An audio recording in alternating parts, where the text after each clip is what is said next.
right now you better pray and say, God help the preacher. Take your teaching notes. Let's go. I'm going to talk about heaven. I'm going to try and get you through as much detail as I can. I can't give you all the details. It would take 5 Sundays to do it. So I just pick some. It's a great Bible subject. There's a lot in it. First thing you need to know is that there are 3 different heavens referred to in the Bible. Number 1, there is the clouds just above the atmosphere around the earth. The clouds poured out water. The voice of thy thunder was heard in the heaven. So that is referred to one of the heavens, the atmosphere around planet Earth.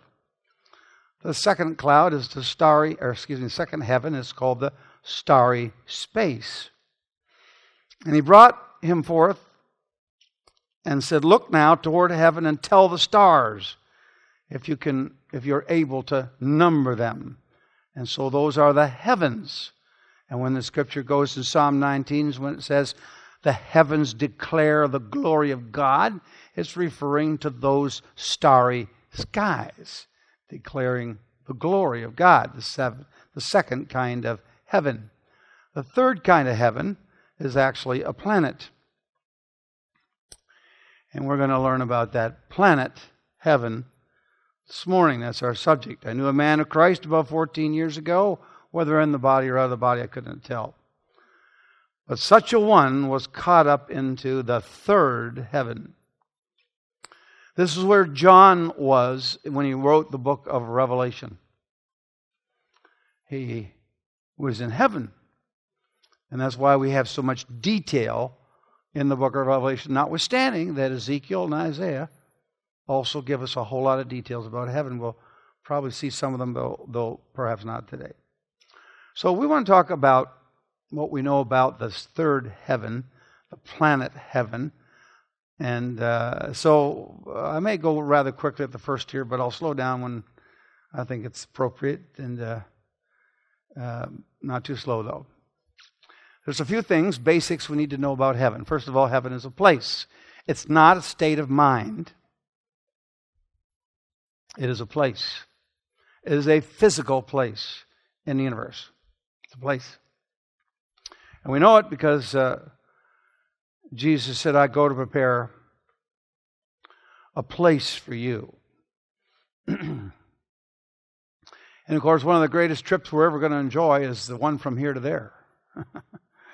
We're going to change places. And of course, we spend a lot of time on how we're going to do that, because you're going to have to, the body you got right now can't even get there. And if you could get it there at the speed of light, I'll see in a few hundred billion years. Light's way too slow.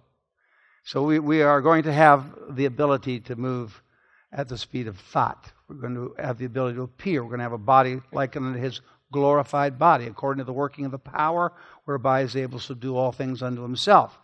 And that's the story of Jesus' body. And He said, change our vile body that it may be fashioned likened unto His glorious body. According to that working of the power, you'll be able to work a new power with your new body and do amazing things. You will have control over the molecular structure of the universe. You can pick up this pen if you want to, or you can make your hand pass through one side and come out the other. You have the ability to materialize, dematerialize, etc. And so that's just part of how we're going to get there. But we're going to transition to this place, this physical planet called heaven. It's not only a place, but it is a prepared place. Jesus said, I go to prepare a place for you. Now, this is kind of interesting. I heard somebody say recently, if He made the earth in 7 days, and Jesus left here 2,000 years ago to prepare us a new place, He figures that this is a garbage can by comparison. 2,000 years of preparing a place ought to be a pretty fancy place. If he made all of this in 7 days, but it's not just a place; it's a prepared place. It's not an accidental place. It is a specified and engineered by God, as you're going to see in a moment. And then heaven is a prepared place, but it's for a prepared people. Not everybody will get to heaven. If you went to most funerals, you'd think everybody was just going to automatically get there. And I'm sorry to report, and I'm not sure when, but it could be next Sunday or the Sunday after, because we need to understand hell. And not much preaching on hell anymore. I don't know why. But there's more references in the Bible to hell than there is to heaven. Very real place. This place comes out of the love of God, and I'll explain that for you when we get to that discussion. But people need to get ready for heaven, or you will not be there.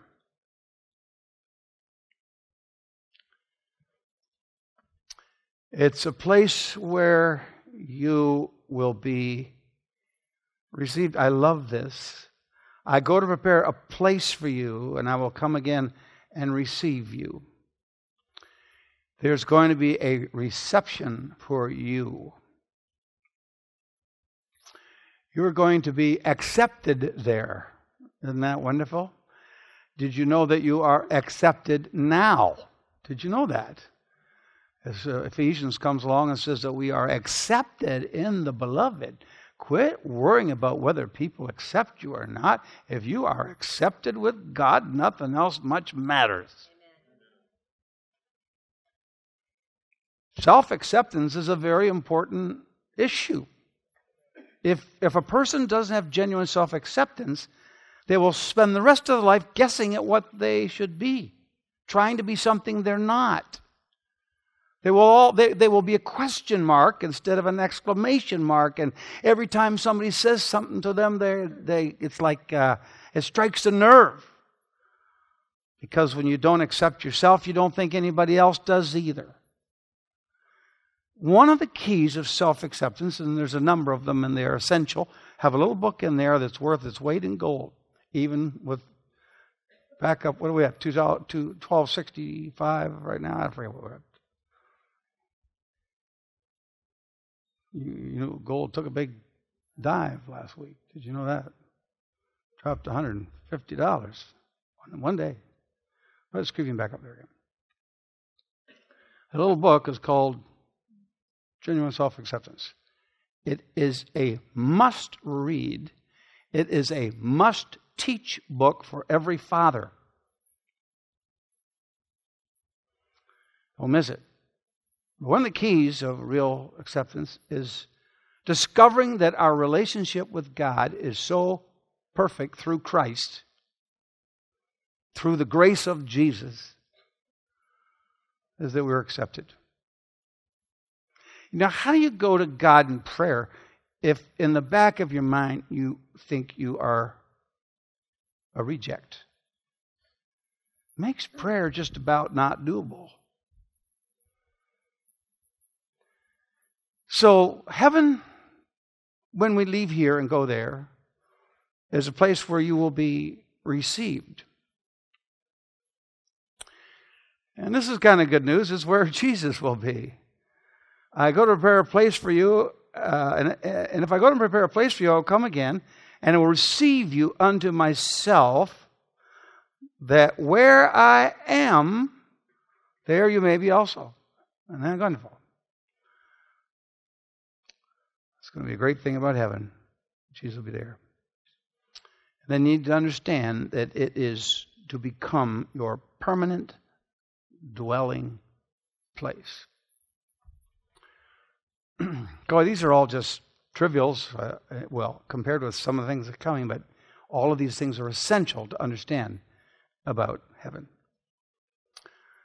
So I use the word planet because it's a physical place, and the Scripture says it is such. It also says in the Bible that heaven is the highest planet in the universe. It is the farthest away from the center. He that ascended is the same also that ascended up, look at this, far above all heavens. It's above all the other heavens. Second kind of heaven, which is a starry sky. It is above all those other heavens, that he might fill all things. It's the highest planet.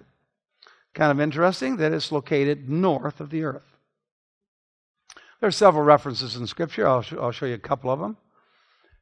This is by implication. The promotion comes not from the east or west or from the south, but God. So conspicuously here, we got this clue that east, west, south, but God is substituted for north. But there are lots of other verses. When it came to Lucifer, thou hast in the heart, I will ascend into heaven. He wanted to go into heaven. He wanted to exalt his throne above the stars of God. I will sit upon the mount of the congregation in the sides of the north. And so it's directly north of our planet, and it is at the edge of the known universe, far above all heavens. It is round. Show you here in the Scripture, is not God in the height of heaven? And behold the height of the stars, how high they are. Thou say, how can God know? Can he judge through the dark cloud? I'll probably refer to that dark cloud in a few moments. Thick clouds are a covering to him that he seeth not. He walketh in the circuit of the heaven, of heaven. It's and then heaven is the dwelling place of God. Now, we know that God is everywhere. That's called omnipresence. He's present everywhere. We also know he's omniscient. He knows everything that's knowable. And God is everywhere, but he is also somewhere. His abode, where he is, where you're going to meet him, we'll see that in a moment, is in heaven. Look down from his place, holy habitation, from heaven. And bless the people of Israel, that heaven is where he abodes. Let's look at some more. And hear thou in heaven thy dwelling place. Heaven is the dwelling place. God is in a place. Even though he's omnipresent, he is in a place. Look down from thy holy habitation, from heaven. Bless thy people. And then heaven is where you will receive the 8th reward, which is, this is where you will see God. Now, I just want to get a little caption from last week, because this is such a big subject and so vastly important.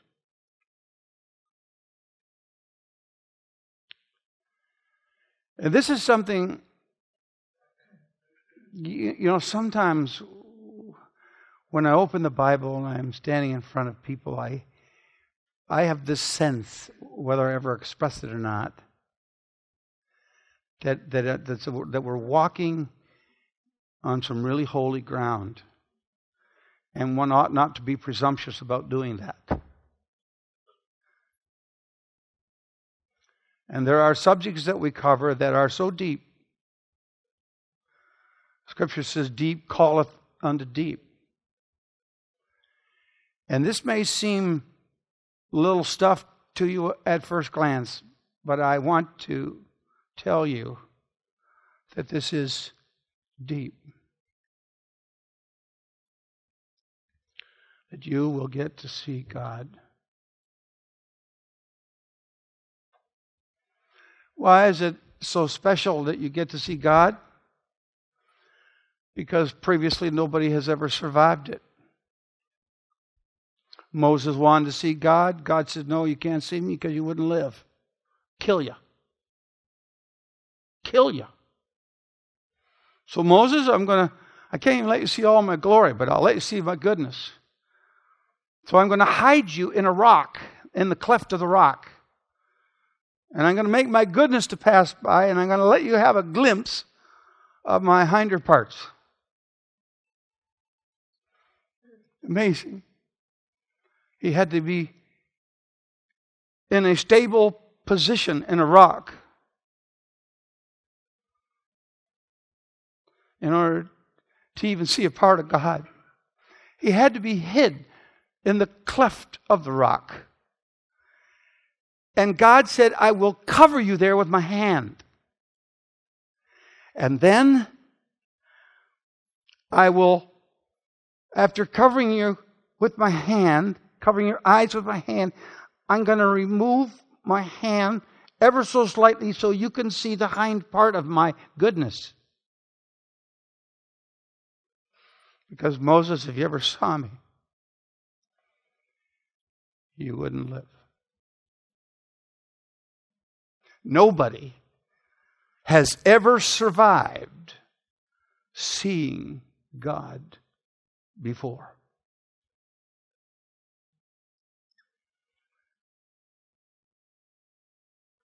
In fact, no one has seen him.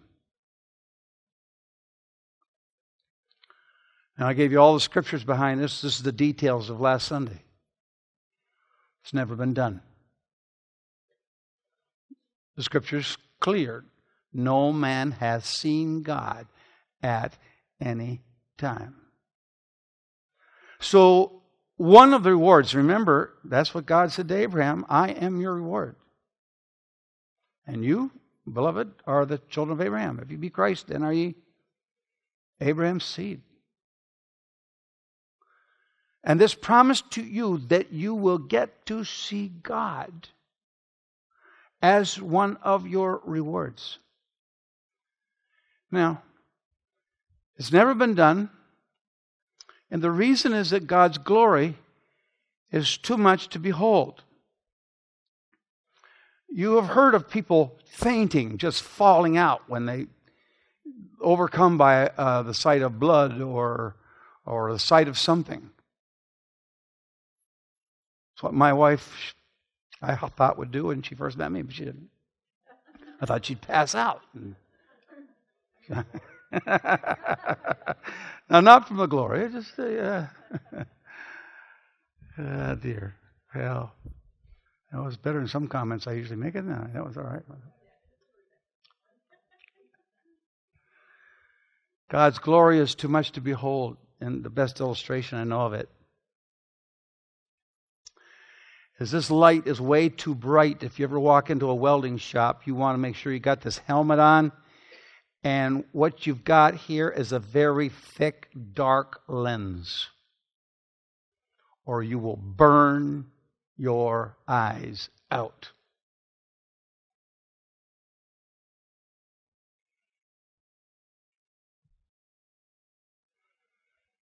The glory of God is so great that if you should see it, it would kill you.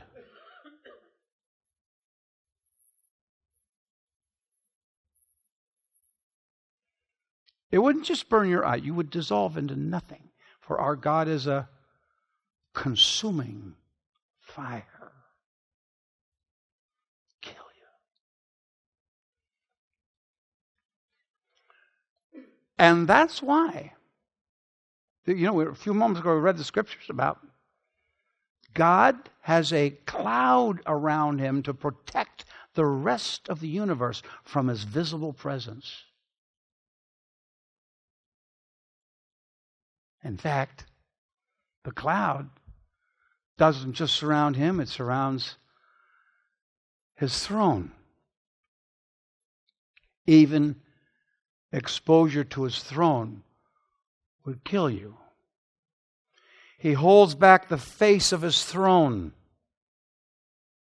and he spreads his cloud upon it. How is that possible? My friends, watch this for a moment with me. Because I declare so happily unto you that when you see God, you'll be seeing the one who created this. You'll be seeing the one who created this.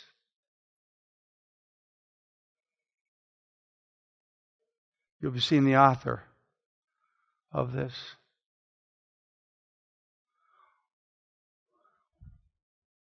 What must he be like?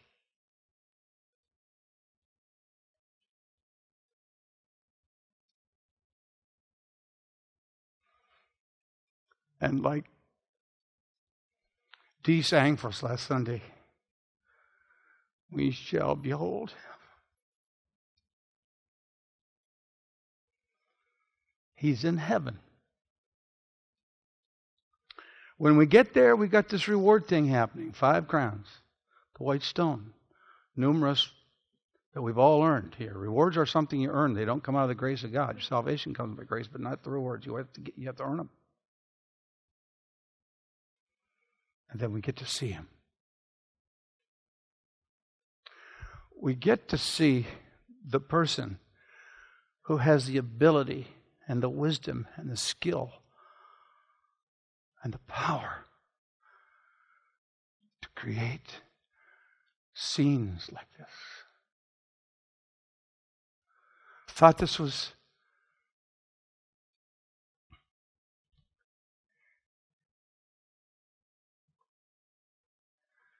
heaven is where he is. Last week we went through the principles of Scripture that outline how you then will be enabled to see him. Right now it would kill you. But you shall see him. Heaven is the headquarters of the universe.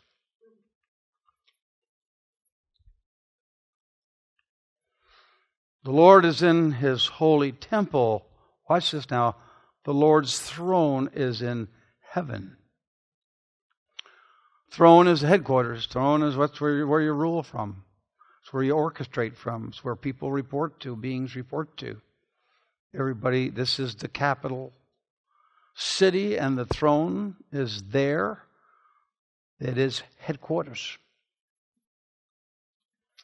And by the way, for the rest of eternity, you and I will be in contact with headquarters. That's why the white stone is so important. If you don't know what the white stone is, you need to get the notes on the 7 purposes of the white stone. It's where God's throne is. Let's look at that. The temple of God was opened in heaven. And there was in his temple the ark of his testament. Now watch this now. In this temple there were lightnings and voices and thunderings and an earthquake and great hail. This is in his temple. That stuff wasn't some momentary flash that John reported when he visited there. That's normal life around the throne. There is so much energy, so much activity, so much power being demonstrated throughout the whole universe that you couldn't even survive contact with the throne, except that God has given you a body like unto his glorious body. It's the headquarters. It is a paradise.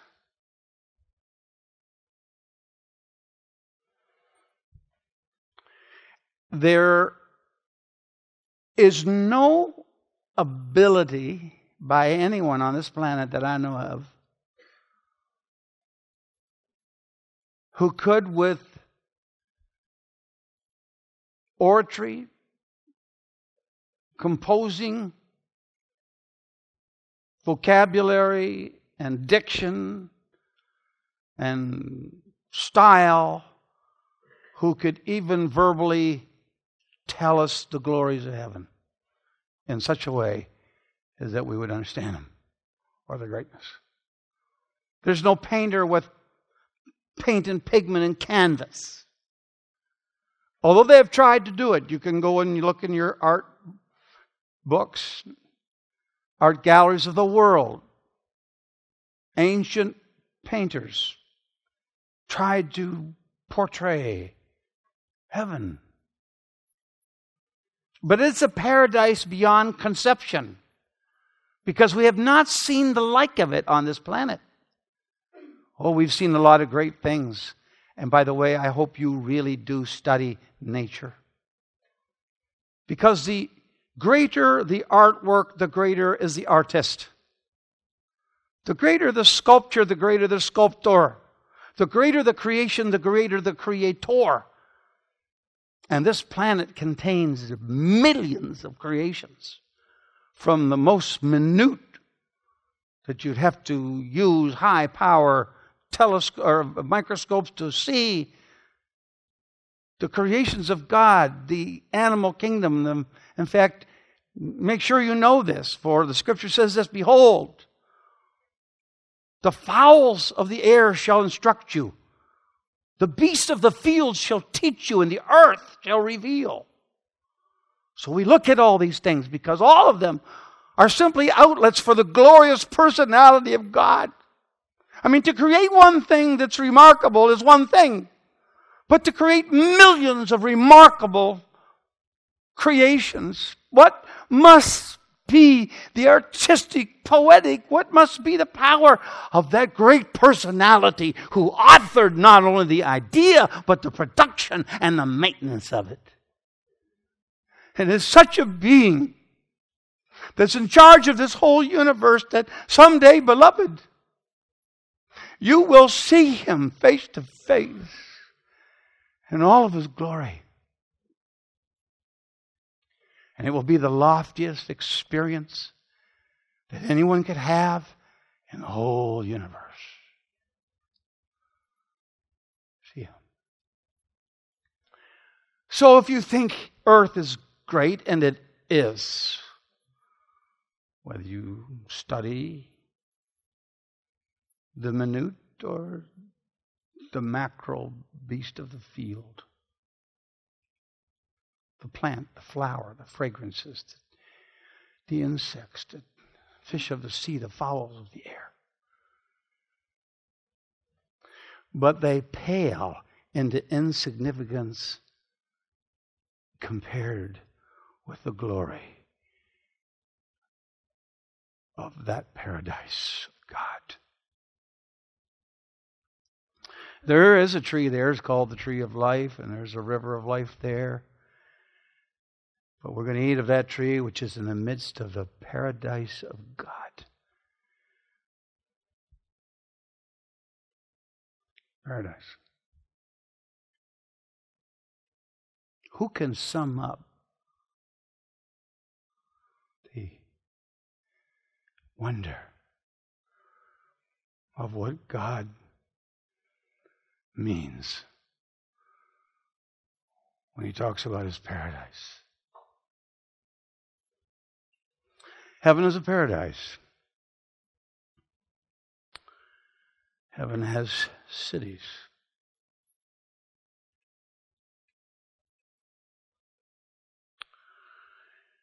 They say such things, declare plainly that they that say such things declare plainly they seek a country. But now they desire a better country, that is a heavenly country, wherefore God is not ashamed to be called their God, for He hath prepared for them a city. Well, let's take a look at. We have here no continuing city, but we seek a city to come. I love this scripture. I look for a city. Now watch this. Because I'm going to, as best I can, let you see a city that God made. But this is a different kind of city than anything you have ever seen or my eyes have ever beheld. I have enjoyed in my lifetime being able to visit a number of cities, from Rome to Jerusalem to Stockholm to Toronto, to Jacksonville, all over the world. Manila. But watch this now. Because now we're talking about a city which has foundations, whose builder and maker is God.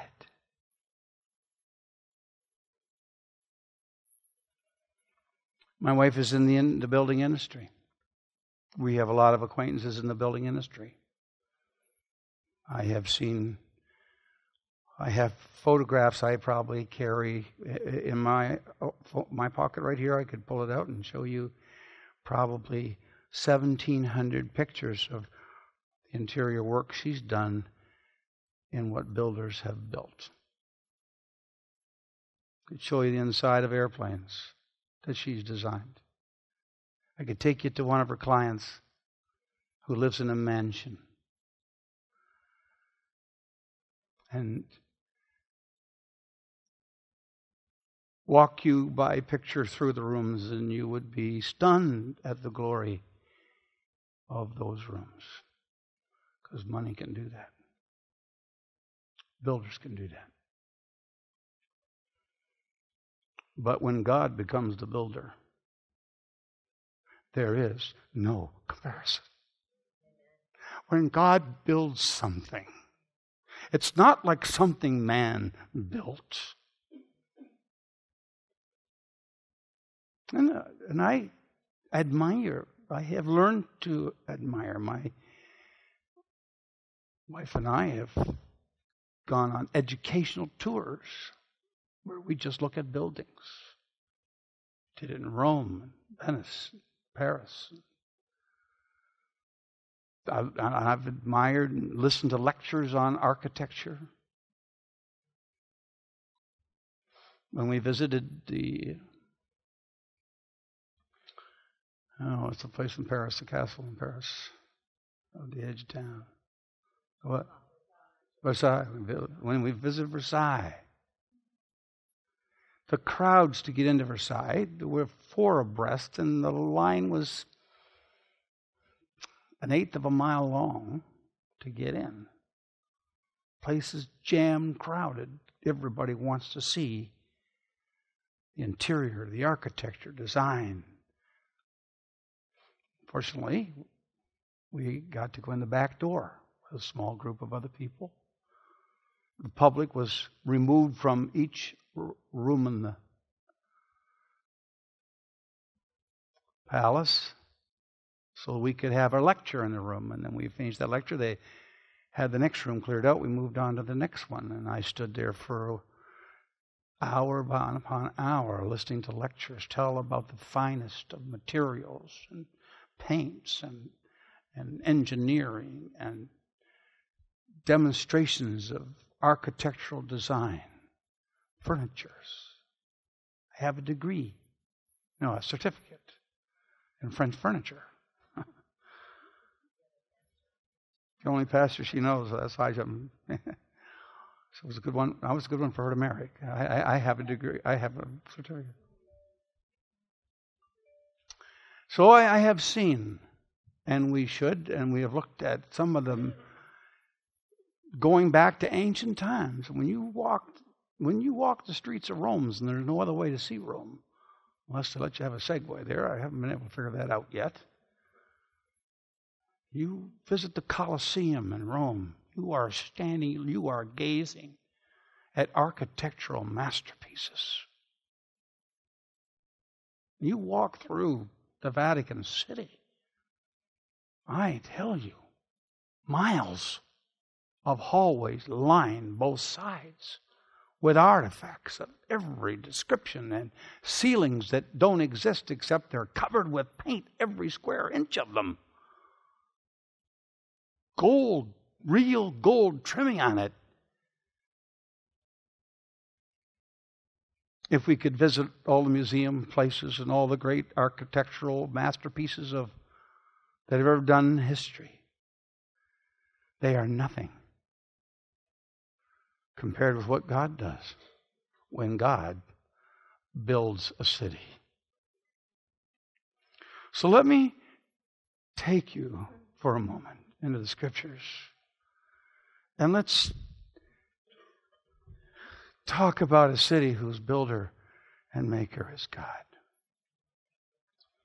What is it like when God builds a city? So here we are in the 21st chapter of Revelation, and he carried me away in the Spirit to a great and high mountain, and showed me that great city,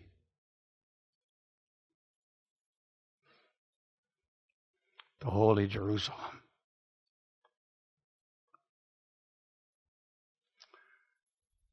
This is an amazing thing. God intends to move that city from heaven to earth. Did you know that? I saw that great city, the holy city, the holy Jerusalem, descending out of heaven from God. It's coming down here. Don't you doubt for one nanosecond, split second, that the God who created all this can't move a city.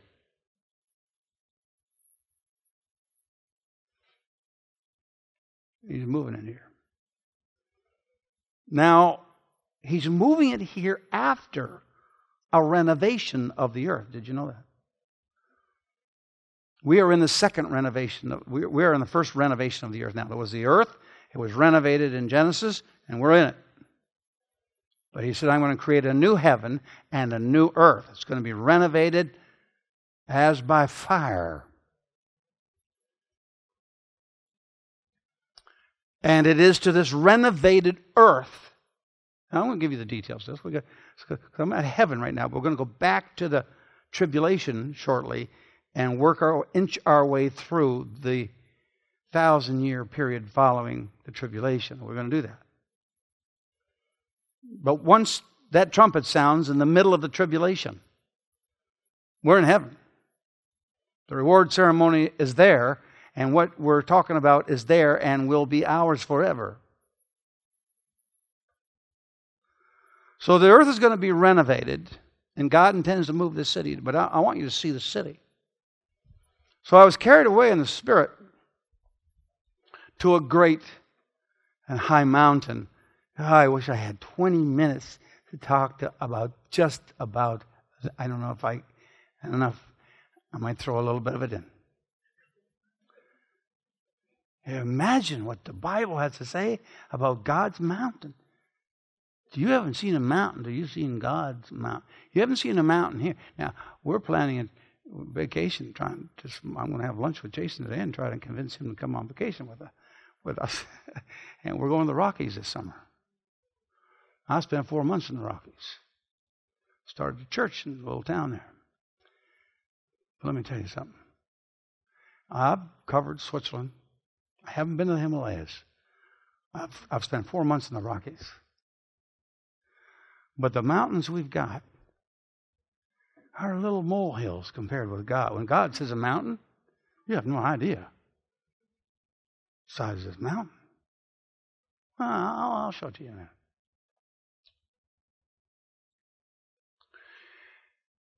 And we saw this great city, the holy Jerusalem. It's going to be a holy city. There's going to be anything in it that's not holy. Won't that be a novel? Having the glory of God. Now imagine that. Remember, you cannot look at the glory of God and live. This city, made by God, His own workmanship, has the glory of God in it. The unseeable by human flesh glory will be a part of the city. And her like was light unto a stone most precious, even jasper stone clear as crystal. Now, hard for me to show you that because we don't have it. Well, you can see down here in the corner, this is jasper, this big picture, but this is This is polished, and this is about as clear as they can get jasper. But when God says the jasper is going to be clear as crystal, it's going to be a quality of jasper that we have never seen on this planet. There will be no defects in it hindering the light transmission. It will be jasper, clear as crystal, and had a wall great and high. This is a walled city because there are people and beings who will not be allowed there. And it has 12 gates. And at each of the gate was an angel. And there are names written on the gates, and they are the names of the 12 tribes of the children of Israel.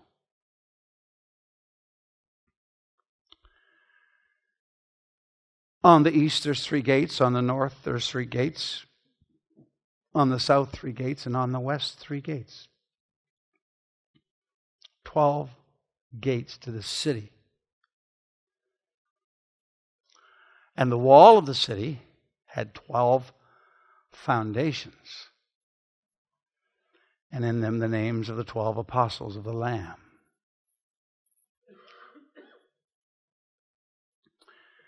And he that talked with me had a golden reed to measure the city, and the gates thereof, and the wall thereof. You ready? You're about to find out the measurements of the city. Watch. The city lies 4 square. The length is as large as the breadth is square. And they measured the city with the golden reed, 12,000 furlongs. And the length and the breadth and the height of it are equal. Now, 12,000 furlongs is 1,400 miles. The city is 1,400 miles square. So if the edge of it was in Jacksonville, Florida, the west edge of the city would be in New Mexico. If the south border of the city was in Miami, the north border of the city would be in Toronto.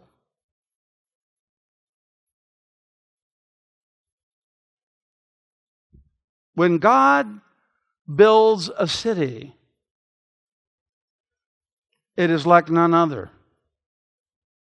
Now, what's interesting about this city is that the city is also 1,400 miles high.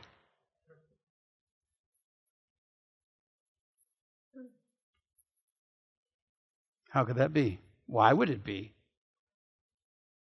Because you see, because we live on this planet, we see travel as horizontal. All our relationships are like this. Not in heaven. That's why the height of the city is the same as the width and the length of the city. Because we will be transversing vertically as well as horizontally. This city, when God builds a city, you know, the walls. Let me see. I don't know if I got the walls in here. Let me see. Well, we'll come to the walls. 1,400-mile city. And he measured the wall, 144 cubits, according to the measure of a man, that is, of the angel. As you know, a cubit is measured. Different lengths of arms bring about different results. But at minimum, the walls of this city are 240 feet thick.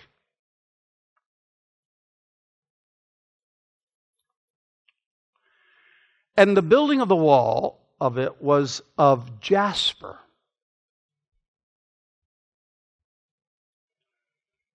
You ready? Now here's God building a city. God is building a city. What kind of materials do you think he could get his hands on? Any material he wants to. Watch this now. Because the city was pure gold.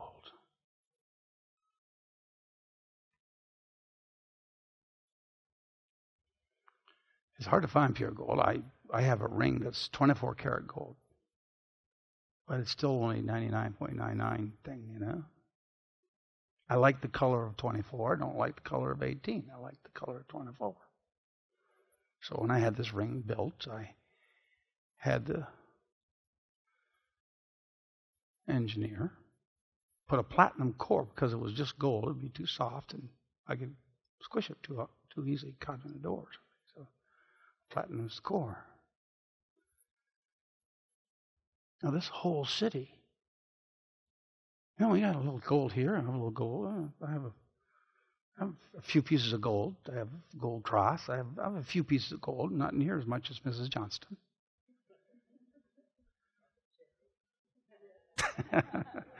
She says, as it should be.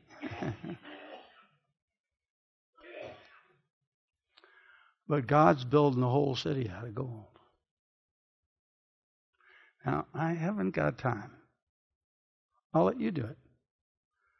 I carry in my iPad an application that lets me study every one of the elements that we know of on this planet. 92 elements, and there's about 18 more. Some of these elements on planet Earth have a life of less than 24 seconds. They exist. 24 seconds, they're gone.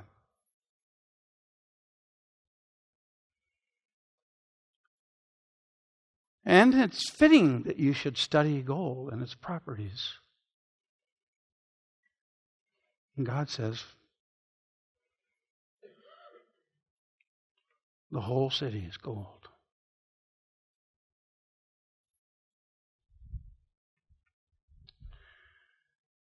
And this gold is so pure and brilliant that it's like unto glass. And the foundations of the wall are garnished with all kinds of manners of precious stones.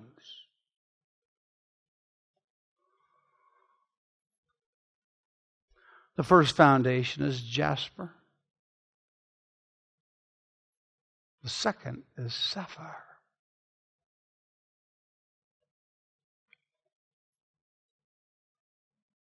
Ever priced a sapphire recently? It's a beautiful blue stone. Almost equal in value to a diamond.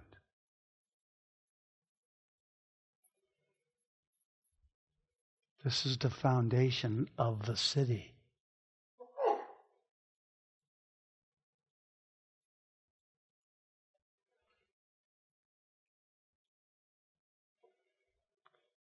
I don't even know how to pronounce this thing right. Judith does. What is it?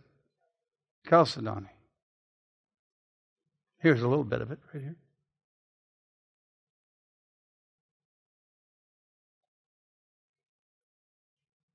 Emeralds, one of my favorites.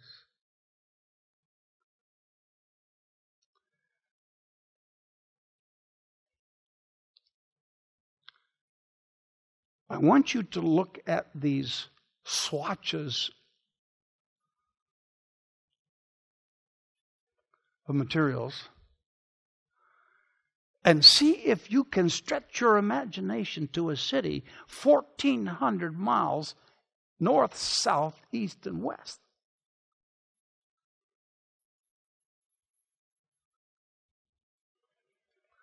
And these are the materials of the foundations.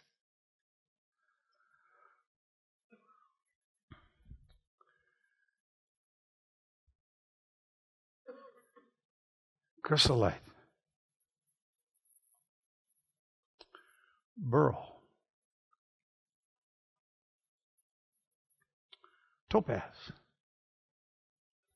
By the way, if you're wondering where birthstones came from, the original birthstones came from these 12 stones. These 12 stones were worn by the priests in the Old Testament.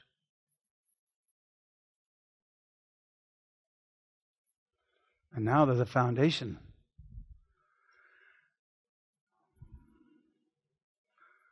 Chrysoprasus,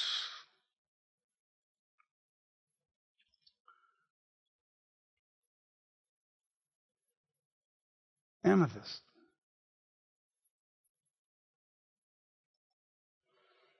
and the 12 gates were 12 pearls. Now the problem we have with this is the only pearl that we know about is created by a oyster. God knows, God's got a whole lot of methods of creating. He can create pearls any way He wants to. And the 12 gates are 12 pearls. Each gate is one pearl. And the street of the city was pure gold.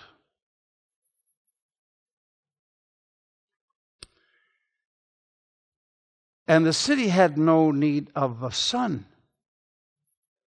nor a moon to shine in it, for the glory of God did lighten it, and the Lamb is the light thereof. And there shall no wise enter into the city anything that defiles, neither anything that works an abomination or makes a lie, but only they which are written in the Lamb's book of life. And soon, I'm going to spend a session with you on the Lamb's book of life. It is a critical understanding. Lamb's book of life.